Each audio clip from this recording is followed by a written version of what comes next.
जय हिंद स्टूडेंट्स। हिंदी की online class में आपका स्वागत है।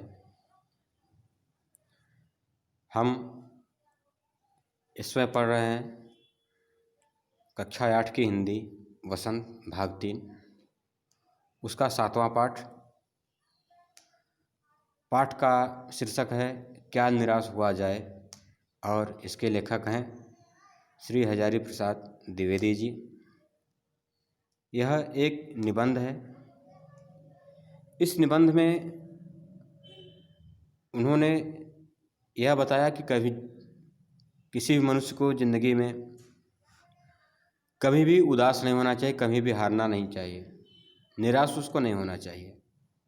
ठीक है, क्योंकि यह संसार है और संसार में अच्छे बुरे सभी लोग हैं। तो अगर हम केवल बुराई को मान करके अपनी हार मान लें तो हमारा जीवन सफल नहीं होगा। इन्हीं सब बातों को वे इस पाठ में लिखे हुए हैं। तो समय ना व्यतीत करते हुए हम अपने पाठ पर चलते हैं। और आप लोग जैसे कि देख रहे हैं कि इसमें अगर आपको स्पष्ट देख रहा है तो ठीक है, नहीं तो आप लोग इसको को सुनते रहिए और अपने बुक में इसका मिलान कर लीजिए। जहाँ भी कोई कठिन शब्द आ रहा है आप उन शब्दों को देख लीजिएगा। ठीक है, तो आपको सब समझ में आ जाएगा। चलते हैं अपने पाठ पर। मेरा मन कभी कभी बैठ जाता है। लेखक कह रहे हैं मेरा मन कभी कभी बैठ जाता है। समाचार पत्रों में ठगी, डकैती, चोरी, तस्करी और भ्रष्टाचार के समाचार भरे रहते हैं। आप जैसे समाचार पत्र न्यूज़पेपर पढ़ते हैं उसमें तमाम तरह की घटनाएं छिपी रहती हैं। उसको देख करके आप लोगों के मन में भी डर होने लगता है कि ऐसा कैसे हो गया या ऐसा भी हो सकता है क्या। ठीक है। आरोप प्रत्यारोप। आरोप प्रत्यारोप माने कुछ लोग जैसे हम आप पर आरोप लगाएं, आप हमारे ऊपर लगाएं, इसको कहते हैं आरोप प्रत्यारोप। एक दूसरे को का दोष निकालना। आरोप प्रत्यारोप का कुछ ऐसा वातावरण बन गया है कि लगता है देश में कोई ईमानदार आदमी ही नहीं रह गया है। मतलब एक दूसरे के लोग ऊपर आरोप लगाते हैं, वो कहता है कि आप गलत हो, कहता है कि आप गलत हो। इस तरह से दोनों लोग गलत सिद्ध हो जाते हैं। तो इस तरह का जो वातावरण है आरोप प्रत्यारोप का, इसको देख करके ऐसा लगता है कि संसार में कोई भी आदमी सही नहीं है, सब में कहीं ना कहीं गड़बड़ी है। तो ईमानदार आदमी नहीं रह गया है। हर व्यक्ति संदेह की दृष्टि से देखा जा रहा है। संदेह यानी किसी को शक से देखना, तो संदेह की दृष्टि से देखा जा रहा है। जो जितने ही ऊंचे पद पर है उनमें उतने ही अधिक दोष दिखाए जाते हैं। जो व्यक्ति जितना बड़ा होता है, जो व्यक्ति जितना ही ऊंचे पद पर होता है, उसके अंदर लोग उतने ही दोष देते हैं। जैसे अभी मान लीजिए छोटी सी बात, सरकार, प्रधानमंत्री, ठीक, मुख्यमंत्री, जो भी हमारे जिलाधिकारी, जो भी ऊंचे स्थान पर अगर ज़िले में कोई घटना होती है तो उसका जिम्मेदार जिलाधिकारी को समझा जाता है। अगर प्रदेश में कोई घटना होती है, दुर्घटना होती है, तो उसका जिम्मेदार मुख्यमंत्री को समझाया जाता है। अगर देश में कहीं कोई किसी प्रकार की दिक्कत होती है, समस्या होती है, तो उसका जिम्मेदार प्रधानमंत्री को समझाया जाता है। आदमी अपनी गलती को नहीं देखते हैं, अपने से ऊंचे वाले की गलती दिखाते हैं कि उन्होंने ऐसा किया तब ऐसा हुआ। ठीक ना। तो कहने मतलब कि संसार में हर व्यक्ति एक दूसरे के दोष को दिखा रहा है और इसी एक दूसरे के दोष को दिखाने के प्रयास में हर व्यक्ति दोषी बनता जा रहा है। हर सब किसी के दोष सामने आते जा रहे हैं। आपने हमारा दोष दिखाया और हमने आपका दोष दिखाया, तो आप मेरे बारे में जान गए, हम भी आपके बारे में जान गए। ठीक ना। इस तरह से हर व्यक्ति दोषी है। ठीक है, एक पैराग्राफ समझ में आ गया। आगे चलते हैं। एक बहुत बड़े आदमी ने मुझसे एक बार कहा था कि इस समय सुखी वही है जो कुछ नहीं करता। कहने मतलब कि इस समय संसार में वही व्यक्ति सुखी है जो कुछ नहीं करता है, जो एक जगह आराम से बैठा हुआ है। कहने मतलब जो व्यक्ति समाज से निकल चुका है, जो कभी समाज में निकलता ही नहीं है, उसको समाज से कोई मतलब ही नहीं है।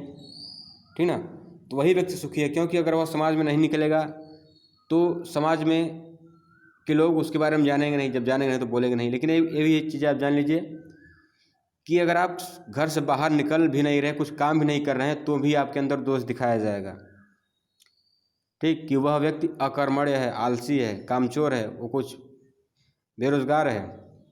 ये कहने का मतलब कि यह संसार है, संसार में कोई भी व्यक्ति पूर्ण नहीं है, हर किसी के अंदर कुछ न कुछ दोष है। अगर आप काम करेंगे तो भी, काम नहीं करेंगे तो भी, हर तरह से कहीं न कहीं से आपका दोष निकाला जाएगा, ठीक ना। तो इस समय संसार में सुखी वही है जो कुछ करता नहीं है।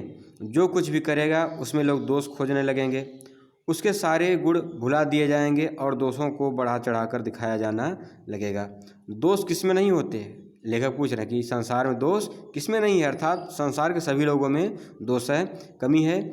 यही कारण है कि हर आदमी दोषी अधिक रहा है, गुणी कम या बिल्कुल ही नहीं। कहते हैं कि संसार के सभी लोगों में दोष है और संसार के लोग केवल दोष ही खोजते हैं, उसके अच्छाई को नहीं खोजते हैं, उसके अच्छाई के बारे में बात नहीं करते हैं, ठीक ना। इसलिए वह ये कहा जाए कि आदमी दोषी अधिक दिख रहा है और गुणी कम, या फिर कहिए कि उसके अंदर गुण बिल्कुल भी नहीं है।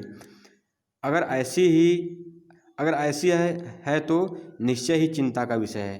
तो लेखक कह रहे हैं कि अगर ऐसी ही बात है कि लोगों के गुण को न देखा जाए, केवल दोष को ही देखा जाए, केवल उसके दोष को बताया जाए, अगर ऐसा हो रहा है हमारे समाज में, हमारे देश में, तो यह बहुत ही गलत हो रहा है, ठीक ना। बहुत ही चिंता का विषय है, क्योंकि अगर हम किसी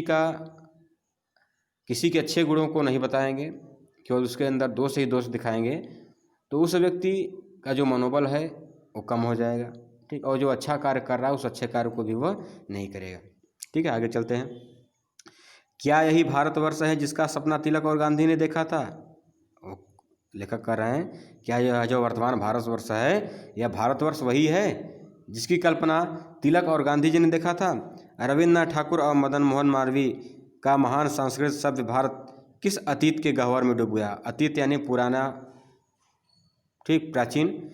गह्वर में मतलब गड्ढा, ठीक। कहते हैं कि किस पुराने गड्ढे में डूब गया, अर्थात जो रविन्द्रनाथ टैगोर, मदन मोहन मालवीय ने जो भारत की महान संस्कृति के बारे में बताया कि भारत की महान संस्कृति है, भारत की संस्कृति सभ्य है, उनकी यह सब बातें किस गड्ढे में डूब गई, किस अतीत के गह्वर में डूब गई?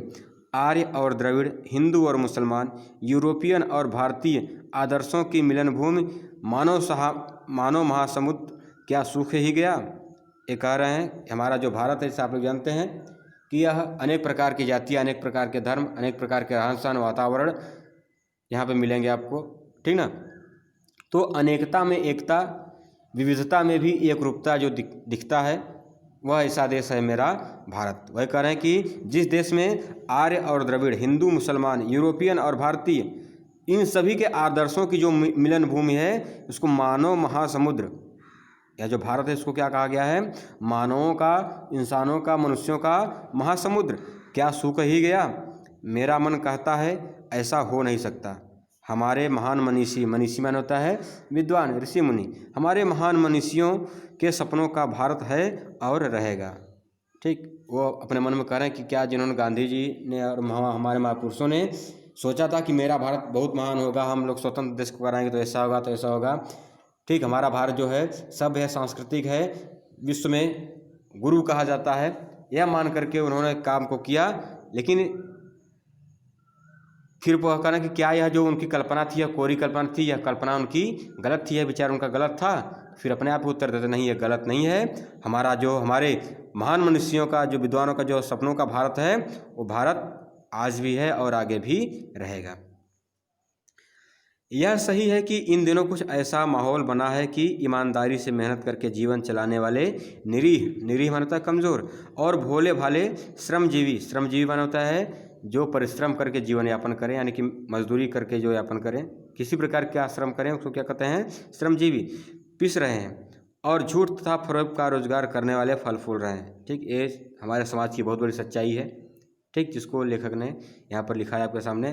और आप भी जान लीजिए कि जो ईमानदारी और मेहनत करके जीवन यापन करने वाले हैं, ठीक, और जो निरीह भोले भाले श्रमजीवी हैं, परिश्रम करके जीवन यापन करने वाले हैं, मेहनत मजदूरी करके जीवन चला रहे हो, वे लोग दुखी हैं।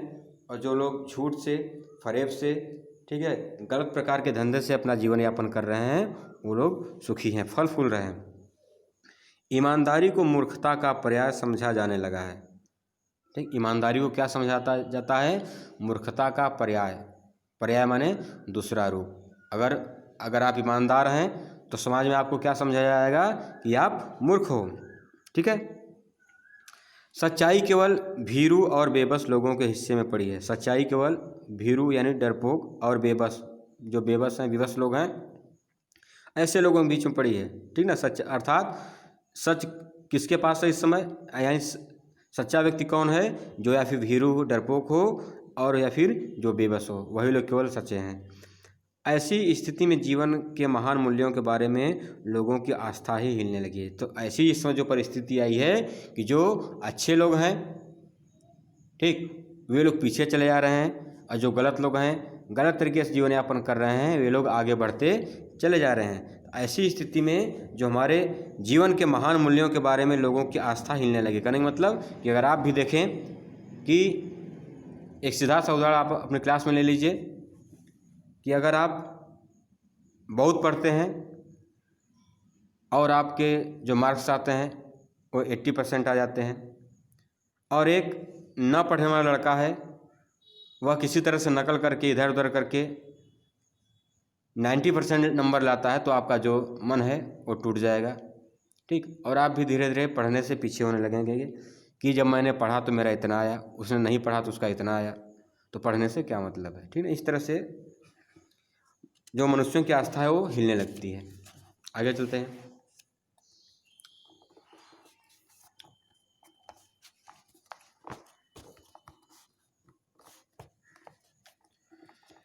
भारतवर्ष ने कभी भौतिक सुखों के संग्रह को बहुत अधिक महत्व नहीं दिया है।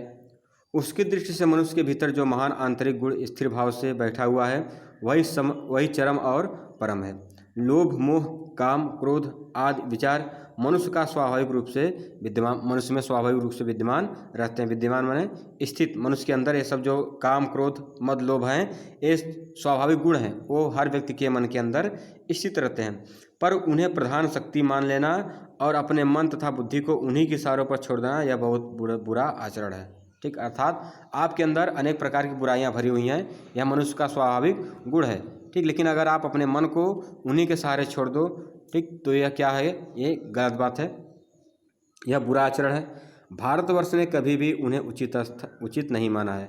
उन्हें सदा संयम के बंधन से बांध कर रखने का प्रयत्न किया है। वो कहते हैं कि हमारे भारत ने, जो हमारा पुराना भारत था, इस पुराने भारत ने यह सब जो हमारे मन के अंदर जो बुराइयां हैं, इन बुराइयों को बांध करके रखने का प्रयास किया है। ठीक है। परंतु भूख की उपेक्षा नहीं की जा सकती, बीमार के लिए दवा की उपेक्षा नहीं की जा सकती, गुमराह को ठीक रास्ते पर ले जाने के उपायों की उपेक्षा नहीं की जा सकती। कहते हैं कि जो जिस चीज़ की हमें आवश्यकता नहीं है, ठीक ना, उसको तो हम अपने मन में नियंत्रित कर सकते हैं। ठीक है। लेकिन कुछ बातें ऐसी हैं कि जिनको हम रोक नहीं सकते, उनको करना ही करना है। जैसे अगर आपको भूख लगी है तो आपको खाना अवश्य चाहिए। ठीक, अगर आप बीमार हैं तो आपको दवा अवश्य चाहिए। अगर कोई गलत कार्य कर रहा है तो उसको सही रास्ते पर ले जाने के लिए आपको अवश्य प्रयास करना चाहिए। ठीक है। कहने का मतलब कि आप के मन में जो अनेक प्रकार की बुराइयां हैं, ठीक, जो हर व्यक्ति के अंदर होती हैं, काम, क्रोध, मद, लोभ, मोह, मात्सर्य, ठीक है, तो ये मनुष्य की आंतरिक बीमारियां हैं कि आदमी चाह करके भी इनसे बच नहीं सकता। लेकिन कुछ ऐसे भी होते हैं जो बहुत प्रयास करके अपने मन को नियंत्रित करके इन बीमारियों से बचा जा सकता है, इन बीमारियों को हटाया जा सकता है। तो हमारे समाज में कुछ ऐसे भी लोग हैं। ठीक ना। कहने का मतलब कि हमें हर समय अच्छे कार्य करने चाहिए, ठीक है, जिससे कि समाज का कोई बुरा कार्य ना हो। आप हर समय आगे बढ़ने का प्रयास करिए। ठीक है। अच्छे कार्य करिए। ये नहीं कि अगर कोई आपकी बुराई कर दिया तो आप उस कार्य को छोड़ करके रुक गए। ठीक है। इस तरह से आज आपका पहला भाग पूरा हुआ। ठीक है ना।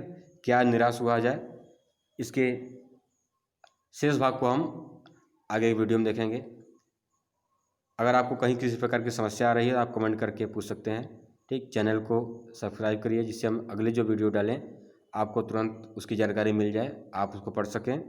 ठीक है। तो वीडियो को लाइक करें। अगर कोई समस्या आ रही है तो आप कमेंट करें। जय हिंद।